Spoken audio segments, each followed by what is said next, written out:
우리 찬양대 그리고 현악반을 위해서 다시 한번 격려의 박수 주십시오. 감사합니다. 유튜브에서 예배하는 분들을 위해서 격려의 박수 주시기 바랍니다. 하나님께 영광의 박수 올려드립니다. 할렐루야, 할렐루야. 더 세게 칠 수 있는데 적당히 치는 거죠. 다시 한번 하나님께 영광의 박수 올려드립니다. 할렐루야.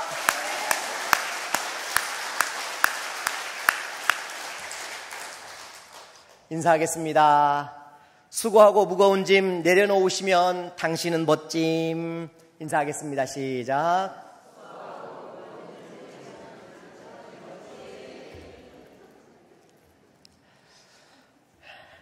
가슴에 손을 얹고 우리 함께 고백하시죠. 하나님은 우리의 예배를 기뻐하심을 믿습니다. 하나님은 우리의 예배 가운데 임재하심을 믿습니다. 하나님은 예배를 통해 가장 확실하게 말씀하심을 믿습니다. 아멘. 초등학교 때 운동회 하면 얼마나 설레입니까? 그 운동회에 빠지지 않는 종목이 있지요.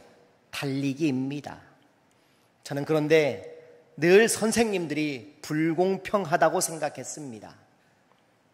제 생각에는 분명 3등인데 항상 4등입니다. 한두 번이 아니었습니다. 매번 그랬습니다. 분명 이번에는 3등이었는데 또 4등이라고 하시는 겁니다. 그러다가 딱 한 번 3등 한 적이 있습니다. 선물은 연필 딱 한 자루지만 손목에 찍힌 3등 도장 하나면 세상을 다 가진 것 같은 느낌이었습니다. 이러고 다닙니다. 이러고 3등이 여기 찍힙니다. 얼마나 기분 좋은지. 그런데 그 3등도 6명씩 달리는데 마지막 줄에 섰더니 그날은 딱 3명이어서 제가 3등을 했었습니다. 저는 그때 절실히 깨달았습니다. 인생은 줄을 잘 서야 한다. 이때부터 저의 좌우명은 줄을 잘 서자입니다. 군대를 갔더니 정말 줄을 잘 서야 하더라고요. 그때 좌우명으로 지금도 줄을 잘 서고 있습니다. 하나님께 줄을 섰습니다. 여러분도 그런 은혜가 있기를 원합니다. 오늘 운동장에서 경주하는 사람들의 이야기가 등장합니다. 이 본문을 가지고 대체로 우리가 설교를 들을 때는 체육대회 때 많이 들었던 것 같습니다. 이 설교에 흐르는 배경은 운동장에서 경기 잘하라는 것이 핵심이 아닙니다. 그 밑에 흘러있는 매우 중요한 하나님께서 우리에게 주신 소중한 성품 가운데 절제라는 것을 우리가 안고 살기를 바라는 마음이 오늘 본문에 더 깊이 있는 메시지입니다. 갈라디아서 5장 22절부터 23절에 보면 성령의 9가지 열매가 나옵니다. 같이 읽어보실까요? 오직 성령의 열매는 사랑과 희락과 화평과 오래 참음과 자비와 양성과 충성과 온유와 절제니 이 같은 것을 금지할 법이 없느니라. 아멘. 시작할 때 성령의 열매는 뭘로 시작합니까? 사랑으로 시작합니다. 그리고 끝맺을 때의 성령의 열매는 마지막 열매가 바로 절제입니다. 성령을 받았으면 열매 맺는 것은 당연합니다. 그 가치가 얼마나 소중한지 우리는 잘 알고 있지요. 그런데 절제가 있어야 열매의 끝을 맺을 수 있다는 말입니다. 성령의 은사를 받았다고 하는 사람들 가운데 절제를 몰라서 문제를 일으키는 사람들이 얼마나 많습니까? 절제가 무엇일까요, 여러분? 우리의 믿음이란 과도한 원함이 있을 때, 혹은 지나치게, 혹은 도를 넘게 원함이 있을 때에 통제할 수 있는 힘이 바로 절제인 것입니다. 다시 말하면 절제는 믿음의 브레이크입니다. 한번 따라서 하시죠. 믿음의 브레이크. 절제는 믿음의 브레이크입니다. 하나님이 만드신 창조 안에도요, 절대로 넘치지 않는 절제가 있음을 여러분 기억하시기 바랍니다. 태양과 지구가 조금만 가까워도 문제입니다. 조금 더 멀리 떨어져 있어도 살아남을 사람이 없습니다. 딱 정확한 위치에 존재하도록 하나님이 만들어 주신 것이지요. 지구가 도는 속도가요, 조금 빨라도 문제지만 느려도 우리가 죽고 마는 것입니다. 사람의 얼굴을 보십시오. 얼마나 절묘합니까? 여러분, 귀가요, 앞으로 이렇게 있는 게 얼마나 신기합니까? 만일 하나님이 많이 들으라고 했다면 하나는 이렇게 하거나 뒤에 소리로 들을 수 있도록 앞뒤로 만들었으면 더 신기할 것 같잖아요. 그런데 하나님은 자세히 들으라고 앞으로 걸어주셨습니다. 그리고 하나님은요, 이미 벌써 태초부터 아셨던 거예요. 이것들이 나중에 귀에다가 반드시 안경을 걸 것이다. 하나님이 생각을 하신 거예요. 다 걸 수 있는 위치에다가 만들어주신 겁니다.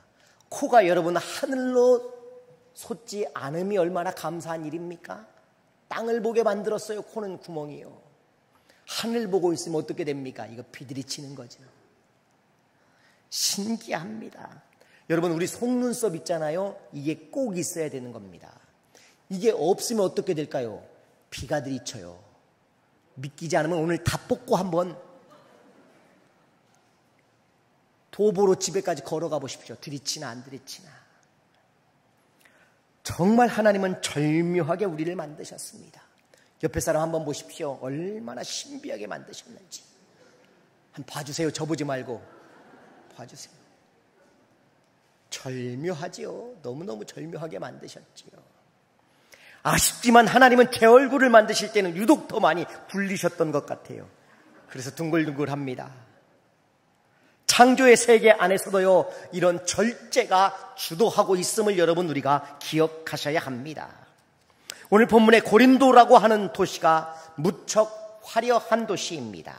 자유분방하고 활락과 타락이 넘치는 거대한 도시입니다. 아프로디테 신전이 이곳에 존재하고 있어서 온갖 음행이 바로 이 신전으로부터 이제 도시를 오염시키고 있었습니다. 즉 고린도는 예수 믿기가 쉽지 않은 곳이라는 겁니다. 여러분, 고린도에는 브레이크가 잘 듣지 않는 곳이에요. 평소에도 브레이크에 문제가 없지만 고린도만 들어가면 문제가 생기는 도시가 바로 고린도였다는 것입니다. 우리도 그럴 때 있지 않습니까? 예비군 훈련을 제가 받아봤는데요. 5년 예비군 훈련 받았습니다. 이상하게 예비군복만 입으면 군대 있을 때는 안 그랬는데 너무 옷이 무거워요. 왜 이렇게 군악군은 묵기가 싫은지. 예비군이 되니까 그렇더라고요.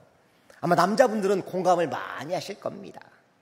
군화는 무겁고 조교들의 말은 안 듣고 강의는 졸립고, 그래서 이런 노래가 있지 않습니까? 향토 예비군 나라 조진다, 이런 노래가 있는 거예요. 여러분, 그리스의 3대 도시가 있습니다. 첫 번째는 아테네라는 도시입니다. 두 번째는 스파르타라는 도시고, 세 번째는 고린도라는 도시가 그리스의 3대 도시입니다. 자, 느낌이 확 오지요. 아테네는 올림픽이 그려지는 도시입니다. 스파르타면 강한 훈련이 느껴지는 도시입니다. 그리고 또 하나의 도시가 바로 고린도였는데, 이 당시 고린도에 살고 있던 인구가 20만이었습니다. 아테네는 얼마나 살았을까요? 더 많이 살았어야 맞을 것 같은데 아테네의 인구는 12만이었다고 합니다. 그만큼 큰 도시였던 것입니다. 그리스에는 3년마다 열리는 올림픽은 아니지만 올림픽 비슷한 종목이 있었습니다. 이스티미안 혹은 이스무스라고 부르는 그 경기가 3년마다 체전처럼 열리고 있었던 것입니다. 바울은 이 이스무스를 너무나 잘 알고 있었던 것입니다. 그래서 오늘 본문의 메시지를 전하고 있는 것이지요. 그리고 이 이스무스에는 1등만 존재합니다. 2등, 3등은 존재하지 않습니다. 1등을 명예로 그들은 여기고 살았던 것입니다. 그런데요, 여러분, 이런 고린도에 전혀 고린도 사람 같지 않은 사람들이 모여 살고 있었습니다. 이 환락의 도시에 들어와 있으면서도 고린도 사람과는 전혀 다른 삶을 사는 사람들이 있었다는 것입니다. 3년마다 체전이 열리기 때문에 그 체전에 나가서 경기를 하는 선수들이 바로 그런 사람들이었던 것입니다. 1년 전에 들어와서 사는 사람들이 전지훈련을 미리 하는 것이지요. 혹은 아예 거기에 숙소를 잡고 그리고 사는 사람들이 그 안에 존재하고 있었다는 것입니다. 그들은 고린도에 살았지만 전혀 고린도인처럼 느껴지지 않을 만큼 절제하는 삶, 그것이 그들의 삶이었던 것입니다. 왜냐하면 욕망대로 살면 절대로 월계관을 쓸 수가 없기 때문이었습니다. 당시 로마의 시인이었던 호라티우스의 글이 있습니다. 이런 글입니다. 경기에 승리하려는 젊은이는 많이 참아야 하고 노력해야 한다. 그는 더위와 추위를 겪어야 하고 사랑과 술을 끊어야 한다. 네로의 황제였던 네로 황제의 교사였던 분 세네카의 글입니다. 그는 이렇게 말합니다. 경기자들은 그 얼굴에 얼마나 주목을 받아야 하며 그 몸 전체에 얼마나 맞아야 하는가. 그러나 그들은 모든 고문을 영광의 갈망 때문에 참는다. 우리도 모든 일을 극복하자. 그렇습니다. 여러분, 당시 지식층들의 글을 쓸 때에 좋은 소재감 하나가 있었는데 그것은 바로 올림픽이나 이 이스무스 체전에 참가하는 사람들의 혹독한 훈련의 태도가 바로 글을 쓰는 데에 매우 중요한 소재거리가 되고 있었던 것입니다. 그리고 바울도 오늘 본문에서 저들을 보라 하면서 지금 말하고 있는 것이지요. 여러분, 절제가 얼마나 어렵습니까? 우리가 많이 먹는 사람을 보면 쉽게 해버리는 말이 있습니다. 돼지같이 먹는다. 과연 그럴까요? 여러분, 돼지는요 자기 위에 70%밖에 먹지 않습니다. 과식하는 돼지는 없습니다. 아니, 정확하게 말하면 과식하는 짐승은 없습니다. 사람만 절제하지 못해서 과식하는 것입니다. 저는 식탐이 참 많습니다. 요즘 배가 엄청 나오고 있는데도 조절이 되지 않습니다. 우리 교회 밥은 참 또 왜 이렇게 맛있는지 2번, 3번을 먹을 때가 있습니다. 한 자리에서 계속 먹으면 부끄러우니까 제가 2번째 먹을 때는 다른 자리에 가서 앉아서 먹습니다. 아마 보신 분이 계실 거예요. 오늘 아침에도 6시에 교회를 나오면서 하나님께 기도드렸어요. 주님, 제발 적당히 먹게 하시고 오늘 교회 맛이 없게 해주십시오. 기도를 할 정도입니다. 여러분, 살찐 사람들은요 MBC 보지 않습니다. 왠줄 아십니까? 로고 때문입니다. 뚱뚜둥뚱뚱 만나면 좋은 친구, 이런 거 나오지 않습니까? 이 뚱뚜둥뚱뚱만 들어도 듣고 싶지가 않은 거예요. 돼지에게 인간은 무한 실수를 하고 있습니다. 사과해야 합니다. 누구에게요? 돼지에게. 제가 전 국민을 대신해서 전국의 모든 퇴선생님, 돈선생님께 진심으로 사과의 말씀을 전합니다. 더 이상 우리가 돼지처럼 먹지 말라고 할 것이 아니라 우리는 돼지를 본받아 돼지처럼 먹어야 한다고 이제는 말해야 합니다. 옆에 계신 분 인사 한번 하시죠. 돼지처럼 드십시오. 나쁜 말이 아니었던 거예요. 그 말이 그게 맞는 말이었던 거예요. 70%만 먹으라는 말 아니겠습니까? 그뿐 아닙니다. 우리는 화도 절제하지 못하는 시대를 삽니다. 분노 조절이 되지 않습니다. 얼마 전에 우리 전주 지역의 초등학교 아이가 교감 선생님의 뺨을 막 때려가지고 얼마나 방송이 시끄러웠습니까? 심지어 어린아이까지 치료 대상이 되어 있는 겁니다. 여러분 보시기에 제가 제법 의젓해 보이지 않습니까? 그런데 사실 저도 분노 조절이 안 될 때가 있답니다. 믿지 않는 표정들이시군요. 아니, 목사가 그렇다면 그런 줄 아셔야지. 지금 제 말을 못 믿겠다는 겁니까? 이럴 때가 있단 말입니다. 그러고 보면요, 하나님은 우리에게 너무 소중한 성품 하나를 우리에게 선물로 주셨어요. 그게 바로 절제라는 선물입니다. 그렇다면 절제를 어떻게 훈련해야 할까요? 첫째로 정체성을 늘 기억하며 사셔야 됩니다. 24절 같이 읽어보시죠. 시작.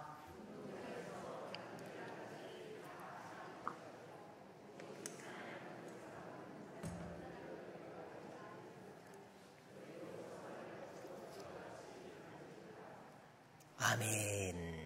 여기 바울은 우리가 어떤 존재인지를 알기를 원하는 것이지요. 운동장에서 다름질하는 사람처럼 우리도 하나님 나라의 상을 위해 달려가야 할 사람, 이것을 위해 어떻게 하라고요? 절제하는 사람으로 살라는 것입니다. 이스라엘의 역사가 유발 하랄이라는 분이 계십니다. 사피엔스라는 책을 쓰셨지요. 인간이 어디로 가야 할지 모른 채 강력한 힘을 가진 위험한 존재가 되었다고 그는 말합니다. 인간이 하나님의 영역까지 진출하는 4차 산업 시대를 여는 사람들이 되었다고 이야기합니다. 들어보셨죠? 2016년 스위스 다보스 포럼에서 나왔던 처음 이 말이 나왔습니다. 4차 산업혁명이라는 말이었습니다. 그런데 그는 또 다른 책에서 호모 데우스라는 제목을 붙였습니다. 호모라는 말은 인간이라는 말이지요. 데우스라는 말은 신이라는 말입니다. 신을 몰아낸 인간 혹은 신의 영역을 넘보는 인간, 이런 의미를 가지고 있는 용어입니다. 최근 인간이 해낸 가장 강력한 무기가 너무 무섭습니다. AI라는 무기입니다. 편리하게 쓰면 좋을 텐데 지식의 절제를 잃어버린 인간들의 그 한계가 이제 하나님의 영역을 점점 침범하려 드는 것입니다. 엄청난 힘을 우리가 소유하게 되었다는 것입니다. 그러나 정체성을 모르면, 우리가 어떤 존재인지를 알지 못하면 우리는 결국 무너지고 말 것입니다. 산은 산이고 물은 물이고 인간은 인간이고 하나님은 하나님이신 것입니다. 최근 트로트 가수 중에 한 명, 음주운전으로 어려움을 겪고 있습니다. 누군지 다 아시죠? 참 훌륭한 청년이었는데 자신이 공인하는 정말 자타가 공인하는 훌륭한 사람이었습니다. 그런데 자기 정체성을 잃어버리면서 이분이 좀 불편한 처신을 하게 되었습니다. 참 아쉽습니다. 너무 실력이 뛰어났거든요. 삼손을 보십시오. 하나님 앞에 사사로 부름받은 나시린이었습니다. 그 소중한 존재의 가치를 잃어버리니까, 자기 정체성을 상실하니까 어떻게 되었습니까? 무너진 사람이 된 것입니다. 연약한 나를 알아야 합니다. 교만한 나를 알아야 됩니다. 미련한 나를 알아야 됩니다. 하나님이 없이는 아무것도 할 수 없는 나를 알아야 하는 것입니다. 바울은 우리가 하나님 앞에서 절제함으로 하늘을 보며 살라고 지금 말하고 있는 것입니다. 썩어질 멸류관을 위해서도 여러분 목숨을 거는 저들을 보면서 너희도 힘써야 되지 않겠느냐 지금 말하고 있는 것입니다. 우리가 그런 존재라는 것, 즉 절제를 알아야 하는 존재라고 말하고 있는 것입니다. 고린도전서 15장 10절 말씀 이렇게 기록되어 있습니다. 시작. 그러나 내가 나 된 것은 하나님의 은혜로 된 것이니 내게 주신 그의 은혜가 헛되지 아니하여 내가 모든 사도보다 더 많이 수고하였으나 내가 한 것이 아니요 오직 나와 함께 하신 하나님의 은혜로라. 아멘. 여러분, 바울은 자기 자신을 너무 잘 알고 있었습니다. 자기가 가지고 있었던 지식이나 혹은 재능, 그리고 그가 가지고 있었던 명예, 권력, 모든 것이 보잘것없는 것인 줄 알았을 때 나는 하나님의 은혜가 아니면 살 수 없는 존재라고 자기 정체성을 분명히 알고 있었던 것입니다. 그렇습니다. 여러분, 우리가 어떻게 절제할 수 있습니까? 내가 어떤 존재인지 먼저 알며 살아야 하는 것입니다. 두 번째, 목표가 분명해야 합니다. 비가 오는 날은 아멘 안 하시기로 하신 겁니까? 목표가 분명해야 합니다. 25절 같이 읽어보시죠. 시작.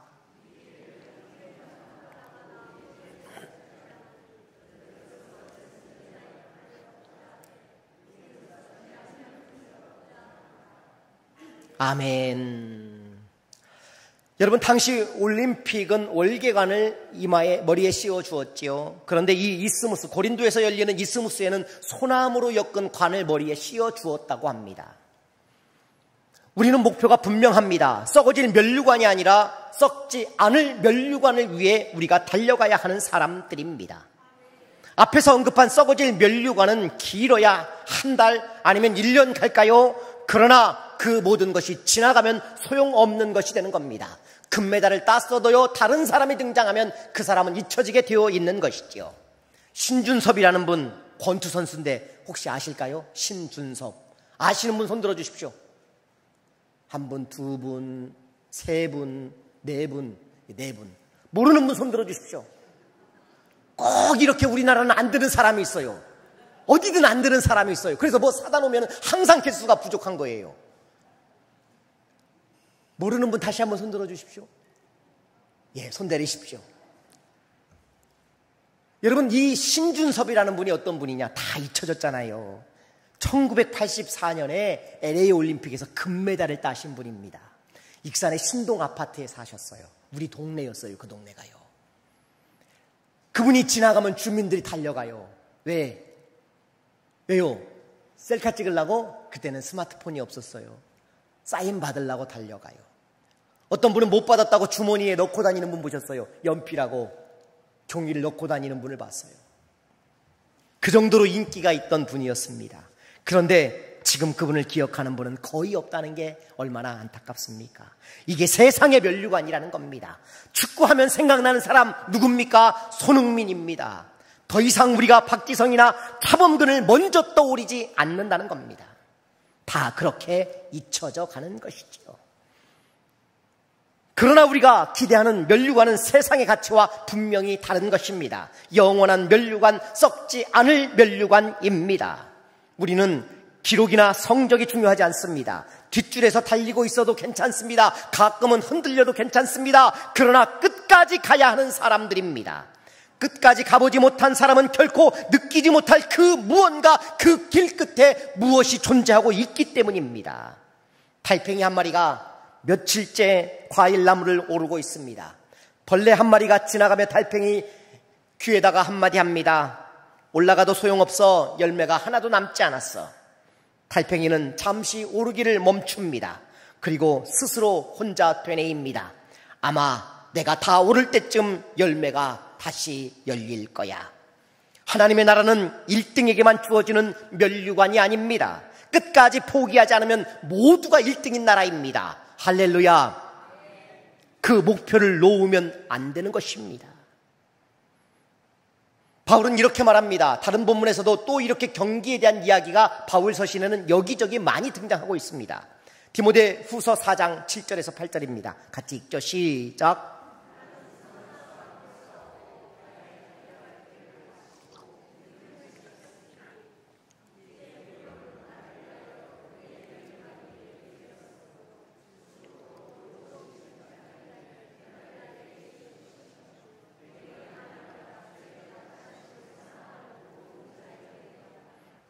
아멘. 여기도 보니까 의의 면류관 이런 표현이 나오지 않습니까? 이 당시에 얼마나 이분들도 이 경기에 관심들이 많았는지 바울은 그것을 지금 인용하면서 지금 쓰고 있는 것이죠. 무슨 말을 하는 겁니까? 얼마나 목표가 분명한지를 그가 이야기하고 있는 것입니다. 썩지 않을 면류관을 위하여 나는 달려가겠다고 말하고 있는 것이죠. 그렇습니다. 여러분, 목표를 놓치지 않아야 우리가 절제하며 사는 것입니다. 목표를 잃어버리면 우리가 절제를 하기 어려운 것이지요. 건강이라는 목표를 분명히 세웠다면 절제하셔야 하는 것이지요. 절제하지 못하기 때문에 문제가 있는 겁니다. 남자들은요, 말을 잘해야 됩니다. 어디에서? 집에서. 어쩌다가 리모컨이 바닥에 떨어졌어요. 어디 갔나 한참을 찾다가 소파 밑에 들어갔네요. 이렇게 보니까 먼지가 보여요. 여보, 먼지가 많네? 그런 말 하면 안 돼요. 큰일 나요. 그냥 리모컨만 빼야 돼요. 그런 말 하다 맞습니다, 남자분들은요. 그래서 가정이 화목하지 않은 거예요. 봐도 못 본 척 하셔야 됩니다. 냉장고를 열어더니 유통기한이 지난 우유가 있습니다. 여보, 우유가 유통기한이 지났어. 그런 말 하시면 안 된다고요. 어떻게 해야 돼요? 조용히 먹든지 조용히 싱크대에 버리든지. 왜요? 가정의 평화를 위해서. 예, 아멘 하신 분 계십니다. 절제가 얼마나 중요합니까? 말의 절제. 목표가 분명하시기를 주의 이름으로 축원합니다. 마지막 세 번째입니다. 책임감을 놓치면 안 됩니다. 26절, 27절 같이 읽어보시죠. 시작.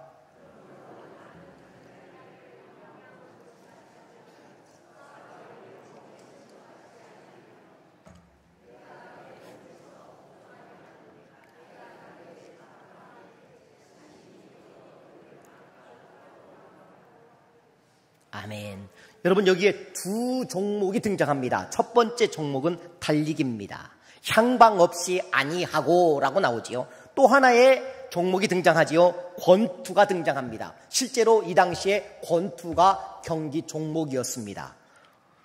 허공을 치는 것 같이 하지 말라고 말하고 있는 겁니다. 그런데 27절에도 권투가 등장합니다. 내 몸을 쳐라는 단어입니다. 이 문장이 원어에 보면 권투에서 눈밑을 계속해서 얻어맞음으로 눈이 부풀어 오르는 상태의 표현을 담은 의미입니다. 그렇게까지 단련하겠다는 말입니다. 누가요? 바울 자신이 그렇게까지 단련하겠다는 겁니다. 그런데 왜요? 왜 그렇게 단련하겠다는 겁니까? 공동번역이 훨씬 더 쉽게 기록되어 있습니다. 27절 같이 읽어보시죠. 시작.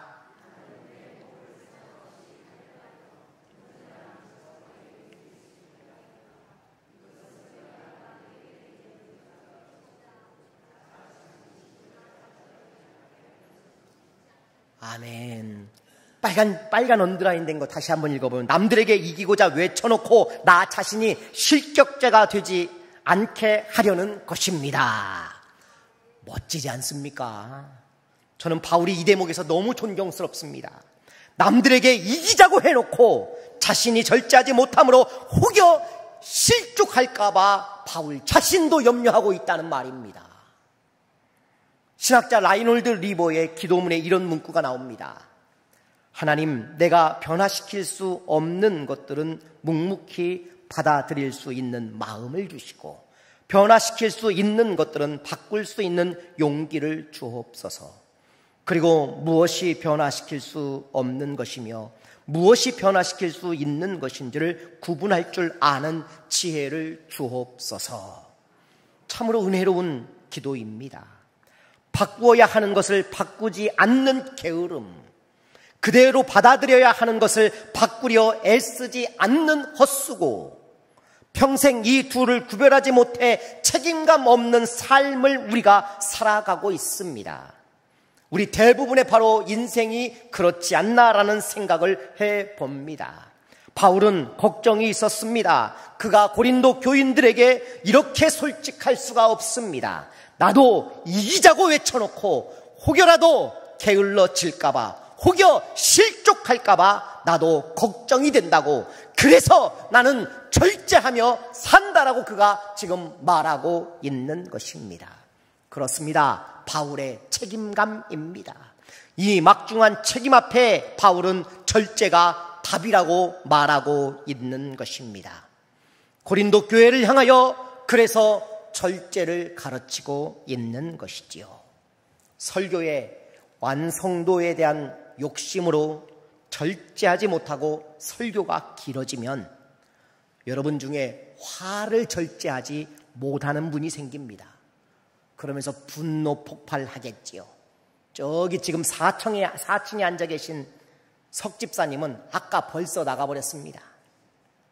우리 교회 4층 없습니다. 오해하지 마십시오. 그래서 말씀을 빨리 정리합니다. 본문의 이야기는 달리기 잘하라, 앞만 보고 달려라, 그래야 면류관을 얻는다가 아닙니다. 달리는 저들을 봐라, 피나는 훈련, 저들이 견디는 이유는 정체성 때문이고 뚜렷한 목표가 있기 때문이 아니냐. 이것을 위해 절제하는 저들을 배우고 우리도 책임을 다하는 삶을 살아야 한다라는 것입니다.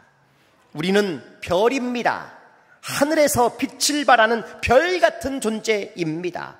우리가 빛을 내는 존재여서가 아니라 하늘의 빛을 반사할 수 있는 별입니다.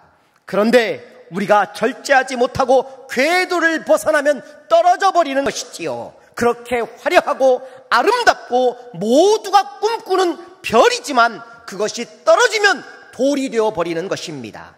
바울은 끝까지 영광스러운 별이 되고 싶다고 말하는 것이지요. 그래서 필요한 것이 무엇입니까? 훈련이라고 말하는 것이고, 어떤 훈련이요? 절제의 훈련이라고 말하고 있는 것입니다. 잠언 16장 32절로 말씀을 마치겠습니다. 노하기를 더디하는 자는 용사보다 낫고 자기 마음을 다스리는 자는 성을 빼앗는 자보다 나으니라. 아멘. 기도하겠습니다.